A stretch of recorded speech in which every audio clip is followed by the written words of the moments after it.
Hello and welcome to the podcast. Two news stories caught my somewhat concerned eye this week.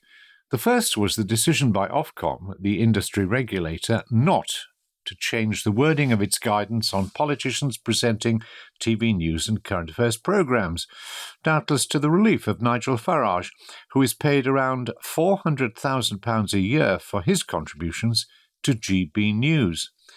The other news story was the BBC's submission to Ofcom to allow it to reduce the number of current affairs programmes in prime time, that is between 6:30pm and 10pm.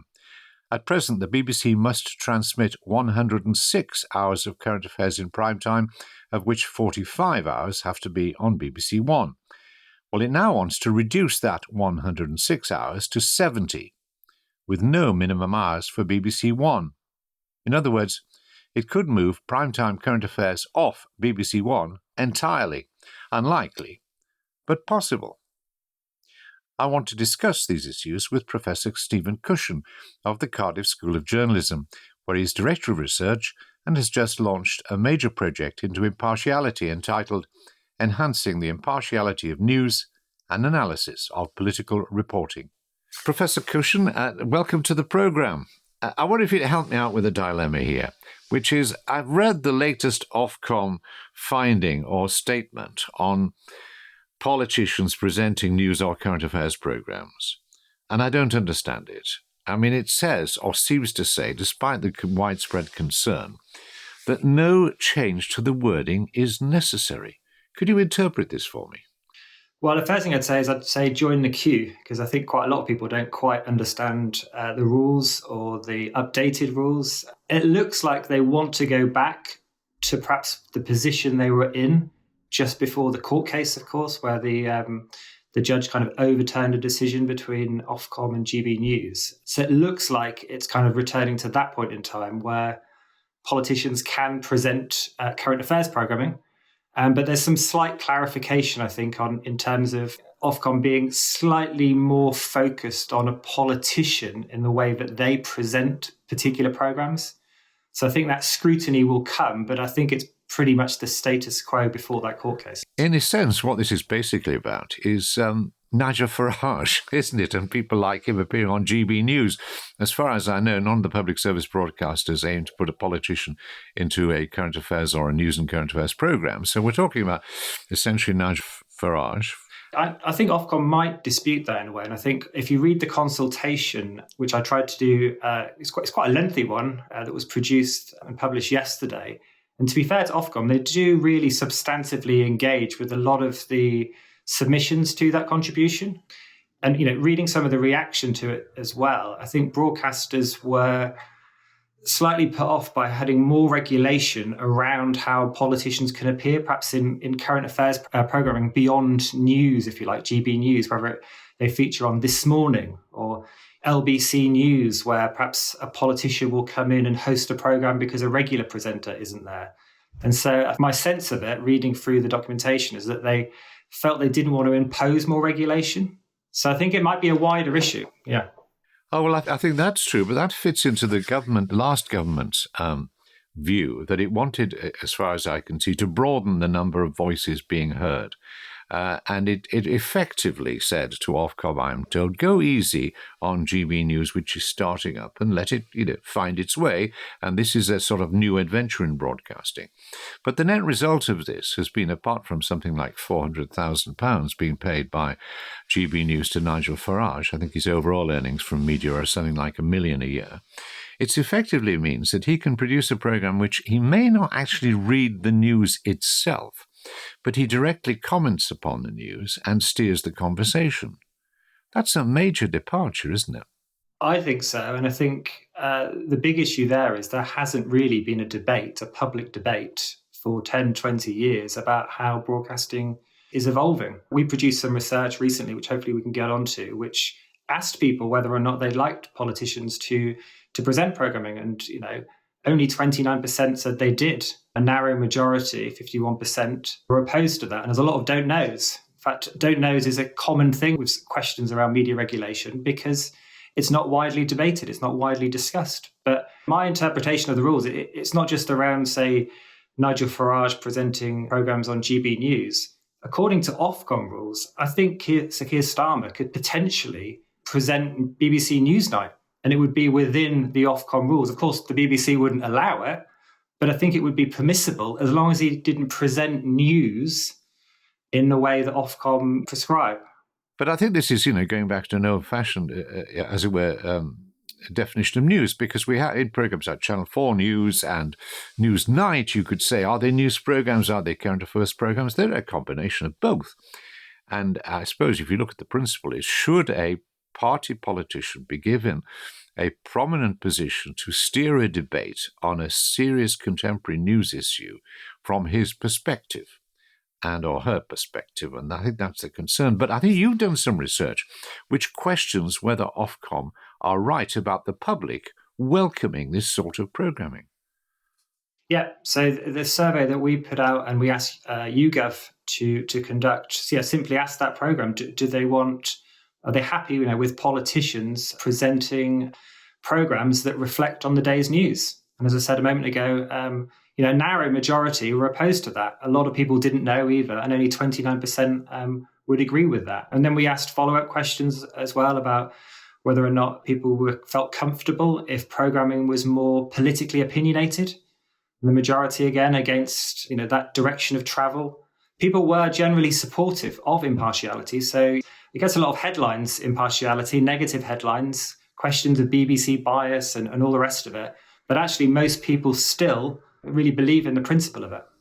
Although we see that there's been a reduction in trust in news. I mean, BBC news is still very much trusted. I think is top of is near or at the top. But on the whole, there's an increasing amount of distrust, which I suppose is not surprising, given the social media and people choosing, as it were, your echo chamber. Now, you've got this big new project you're starting on the question of impartiality. What is it, and what are you trying to find out, and why do you think it's so important?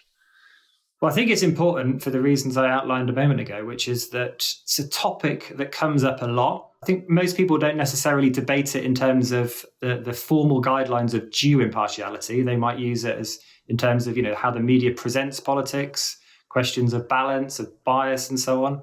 And so it's widely debated, it's widely commented upon on social media.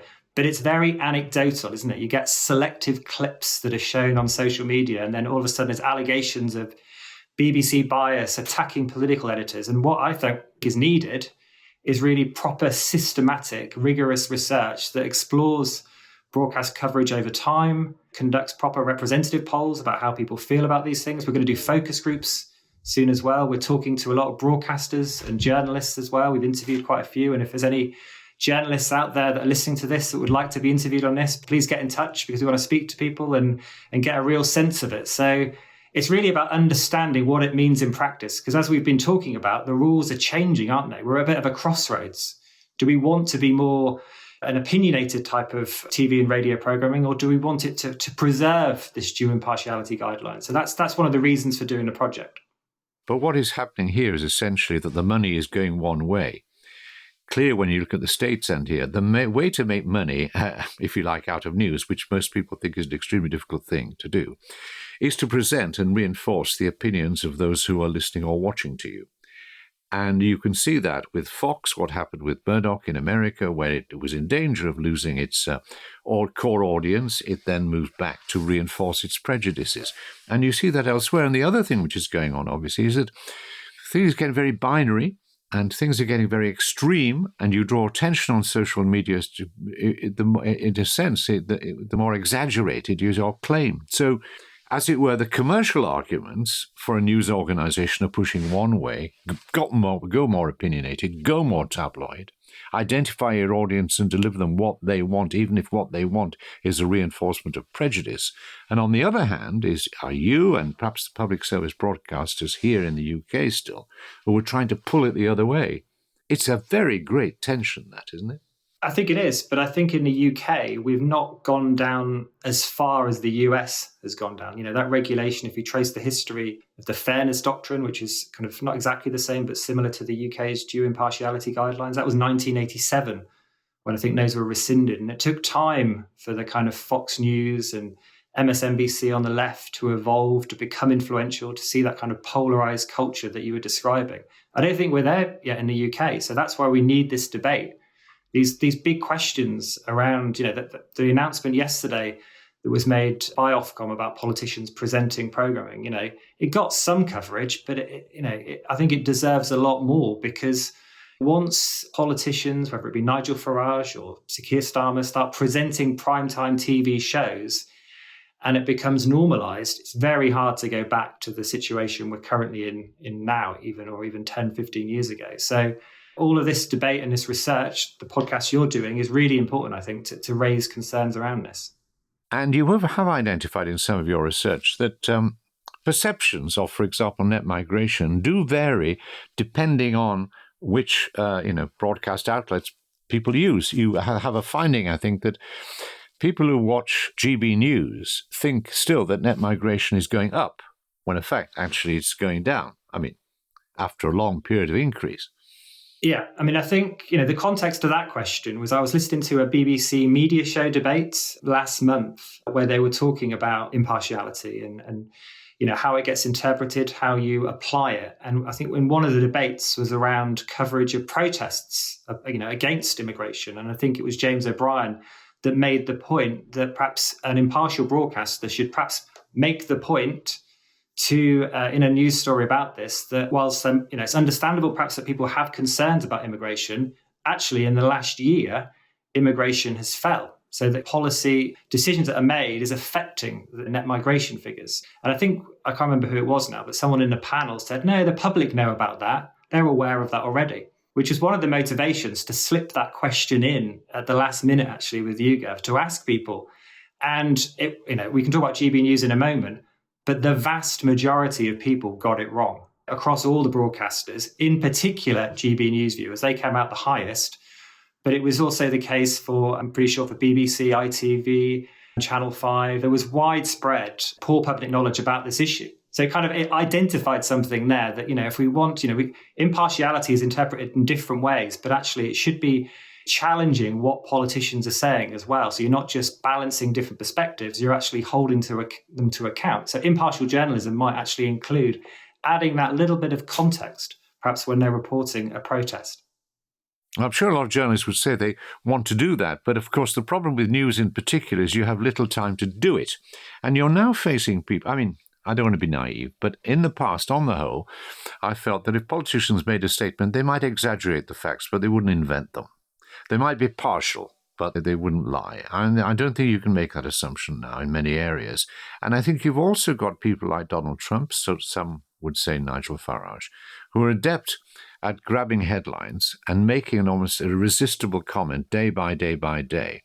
So the news has hardly time to report that before it reports another one. What it doesn't do then is go back and say, well, hold on, what he said yesterday was untrue, and so on. So in some ways, those doing news bulletins have got to create more space for analysis.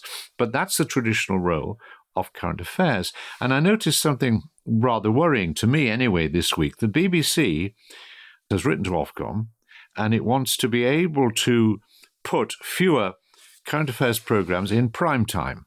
Now, prime time is defined as between 6 p.m. and 10:30, and it's clearly less prime than it once was. And the BBC wants Ofcom to let it drop the number of hours in prime time, current affairs hours, from 106 down to 70. And it also wants the freedom to have no minimum requirement for which hours have to be on BBC One. At the moment of the 106, 45 have to be there on BBC One. The BBC now wants the flexibility to go to 70 hours with nothing on BBC One. Now, some people you talk to says this is the recognition of the inevitable, prime time is ceasing to exist. I'm not sure about that. What do you think?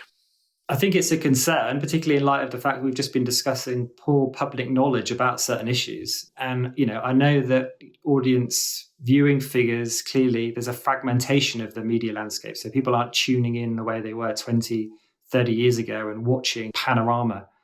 And that set the agenda. I know that the reality has changed somewhat. But I think the BBC is one of the most important, if not the most important broadcaster in the UK.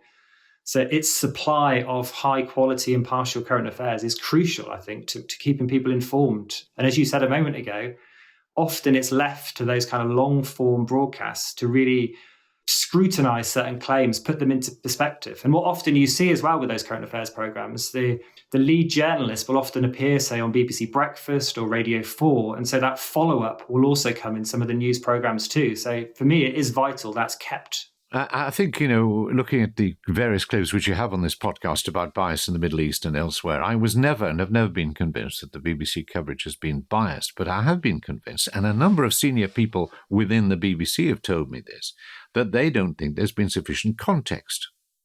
So that, for example, I don't want to bore our listeners with it again, but, where were the programs which were analysing Hamas, its organisation, who funded it, but where also were the people who were looking at the rise of the religious right and given the importance of the religious right in the Netanyahu government, where it comes from, what it believes, and so on. Where was the examination of when they talk about Greater Israel, what do they mean, or Zionism, whatever?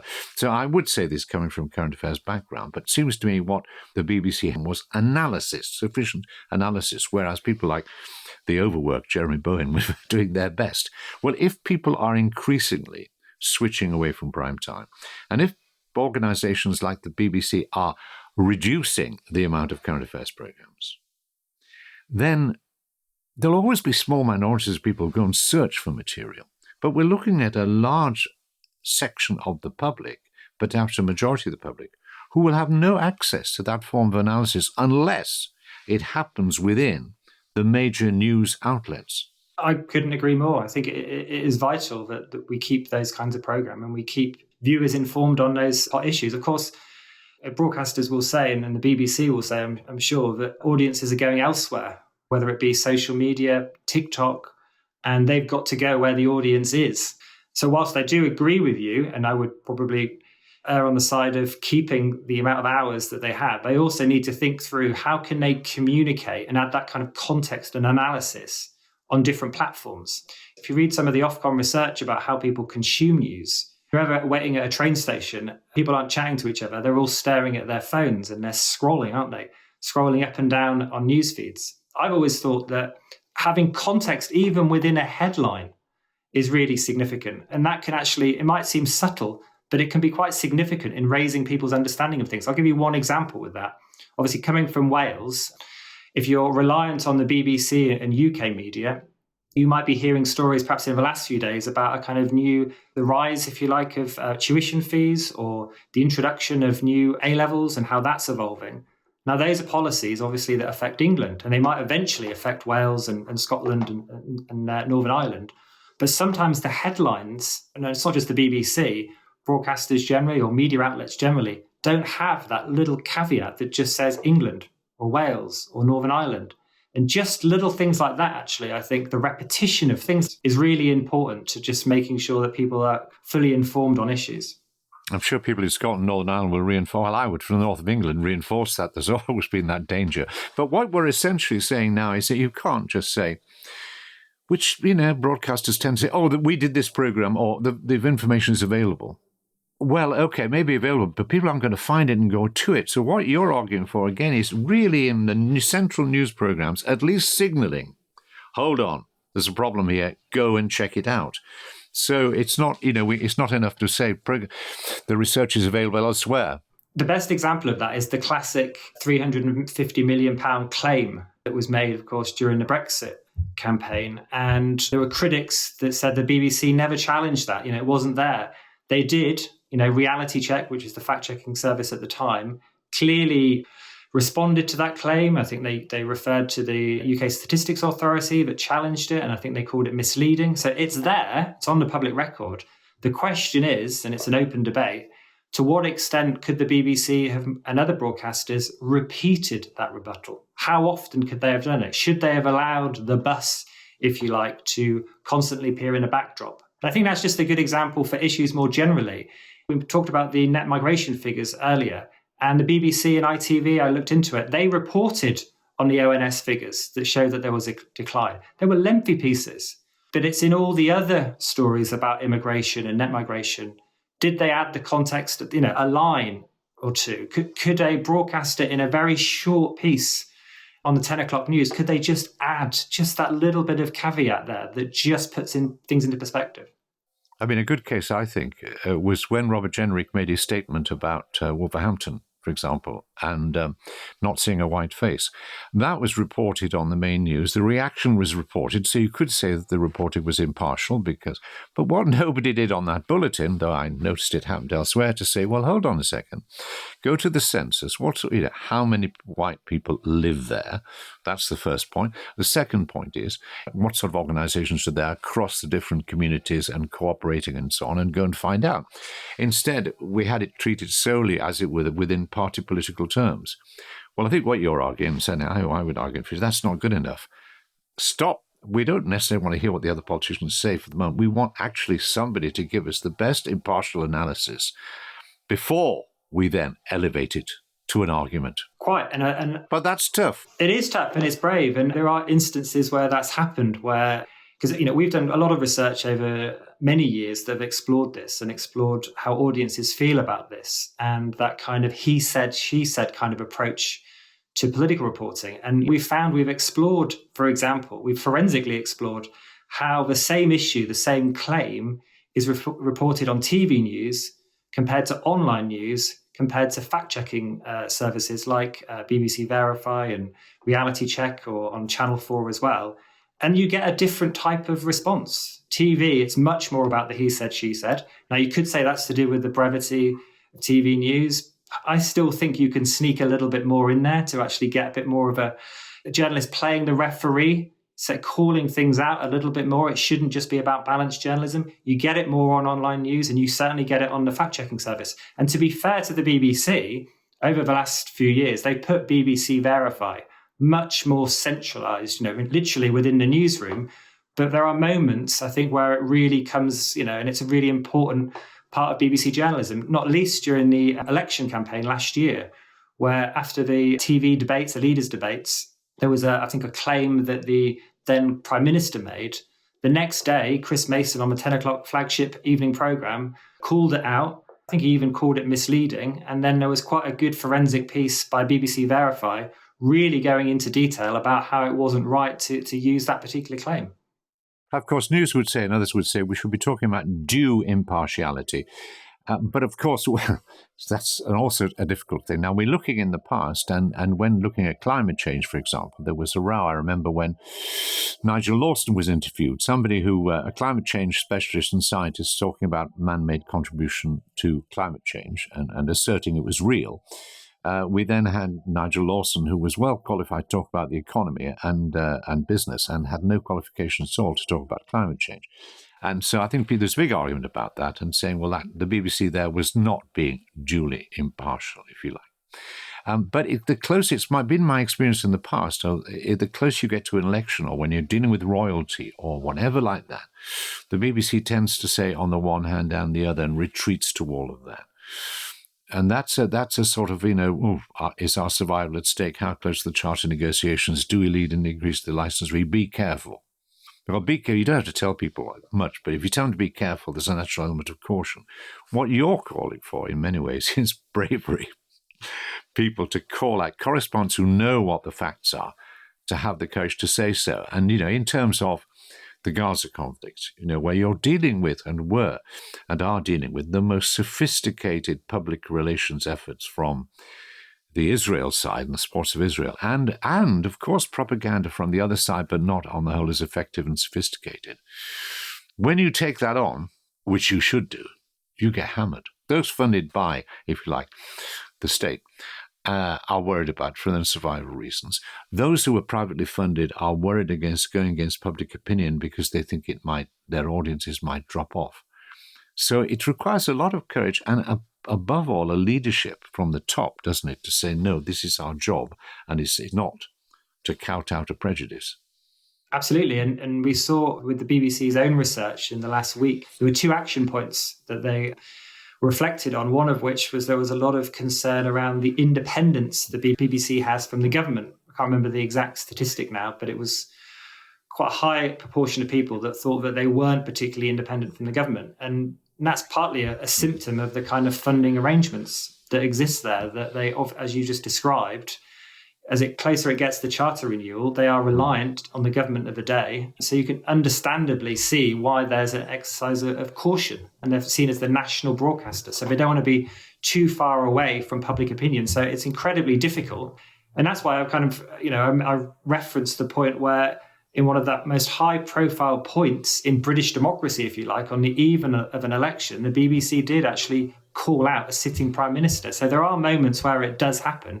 Clearly, it can happen more, I think. And it's a difficult balancing act because you don't really want to be fact checking every night and calling politicians liars and all the rest of it, because that's not going to be particularly great for our discourse. And you mentioned trust earlier, that will plummet even further. But when the moment comes, you would hope a broadcaster really does call out some of these kind of dubious claims that politicians are making. I think we should pause there for prayer and hope that's the case.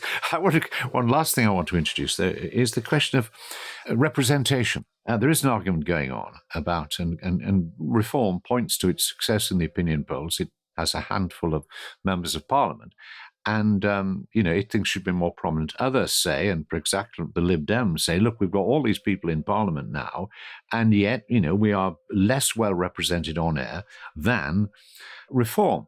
And other news people would say, well, hold on, etc. Donald Trump and Nigel Farage are just brilliant about giving us news stories. We can't turn them down. So how do you measure that? Is there a real issue, do you think, about the representation of, say, the Lib Dems in this instance, or some would say the Green Party? I mean, it's a live issue at the moment. And I think the important thing for me is to have transparency and debate about this. To be fair again to the BBC, a few days ago, I heard Chris Mason on BBC Feedback that talked about this at length. BBC Newswatch as well, debate it. The BBC put a statement out, I think, at the beginning of September, which told its audiences about the fact that it had to think through a range of different perspectives now in terms of opinion poll data, the latest trends, about how many seats a party has, their performance in the latest local and regional elections. Also, this sense that you just referred to about whether or not political parties are making the political weather. They're setting the agenda. So I think it's important that broadcasters tell audiences how they're weighting coverage so you don't foster mistrust in things. Now, we tried to explore this in a recent YouGov survey that we put out. The problem with the issue is that often it's based on people's own party political perspectives. So what we did quite carefully with YouGov is that we didn't name a party. We just said, hypothetically speaking, if there was a party that only had a few MPs versus another party that was leading in the polls, which party should have the most coverage, or should they receive equal airtime? And actually, a majority said equal airtime. So the sense is from us, in terms of the research, it suggests, and there were other questions that we posed too, that actually people do want a little bit more balance. I don't think they just want it on politicians being very newsworthy and everyone trying to say outlandish things in order to get coverage. We saw that a little bit with the Liberal Democrats during the election campaign last year, where Ed Davey was pictured falling in lakes and all the rest of it. And do we really want to go down that route as a way in which to decide who appears on the news? Well, he probably would argue he doesn't want to go down that route, but frankly, look at the publicity he got. And then you have to say to news editors and so on, hold on. You can't just reproduce the latest gimmick. Stephen Cushion, what I get from you, and perhaps it's simply because you're younger than I am, is that you're quite optimistic overall about the audience's awareness of the need for and desire for impartiality. Do you think, in a way, we may be hitting the high watermark of, if you like, opinionated, prejudicial programming or, social media, and that people genuinely now might return or appreciate the need for impartiality and say, actually, about the BBC or public service broadcasters generally, yeah, we do actually want you to continue in that pursuit of impartiality? Yeah, I mean, in many ways, I'm just guided by the evidence. And as I've said throughout, I mean, there isn't a huge amount of evidence to debate. There's a lot of hearsay, there's a lot of wild accusations about, so-called bias, but actually, and what people think about things, and often people will take social media as a barometer of public opinion, which it clearly isn't. But, if we look at our representative survey, it shows that a majority are clearly in favour of impartiality. They don't necessarily want to go down that road of having a kind of Fox News, MSNBC type, TV culture. So that optimism is from that perspective. I would say one note of caution, which is that when you start to look at the age of respondents in terms of whether or not they support impartiality, there's still a majority of 18 to 24-year-olds. I think it's 57% that support impartiality, but that's the lowest. So in other words, the younger you are, the less likely you are to support impartiality. And that's probably there's a question there about, has that always been the case generationally? And I couldn't answer that because we don't have the longitudinal data. But it's somewhat of a concern because most people, younger people, aren't getting their news from the 10 o'clock news. They might get reports from that echoed through on TikTok or a kind of recalibrated version online somewhere on Facebook, on Instagram, and so on. So I think that's something to watch in the future. Are the kind of trainee journalists like here at the Cardiff School of Journalism, are attitudes changing? Do people not value impartiality in the way that it's currently defined? Do they want a different form of impartiality? So those are the kinds of questions that we want to explore, over the coming months. So, Stephen, this question of the future of, if you like, impartiality, and in particular how it applies to GB News and politicians presenting programmes, needs to be sorted out. Presumably, only the Culture Secretary, which now Lisa Nandy, can do that. Do you think she will intervene and will give us some clear direction? Well, I think Ofcom have now made the announcement, so they're kind of going by the kind of old rules, if you like. They also did say they're going to consider exploring conducting more research on the issue, because obviously, for example, we've found with our research that more people are opposed to politicians presenting than actually agree with it by some margin. So yeah, the Culture Secretary has been saying this for quite a while, but she's waiting out for this announcement. Will it happen? So it's kind of all eyes on her now to think about what kind of intervention will she make. We definitely need more research on this issue. It needs to be an evidence-based judgment. So hopefully it won't just announcement made and nothing actually happens. We need some action now to actually clear the waters and actually come up with a judgment moving forward. Professor Stephen Cushion, thank you very much. Thanks, Roger. Our thanks to Professor Stephen Cushion of the Cardiff School of Journalism, and you can find out more about his project and your ability to contribute to it in the description of this programme. Now, if you'd like to support us, you can do so for less than the price of a cup of coffee. Just head to patreon.com/BeebWatch and sign up for £1.99 a month.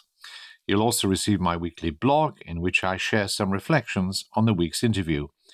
And that's all for this week. This podcast is presented by me, Roger Bolton, and it's produced by Kate Dixon, with sound by Dave Kitto, and special thanks to Quinn Genti.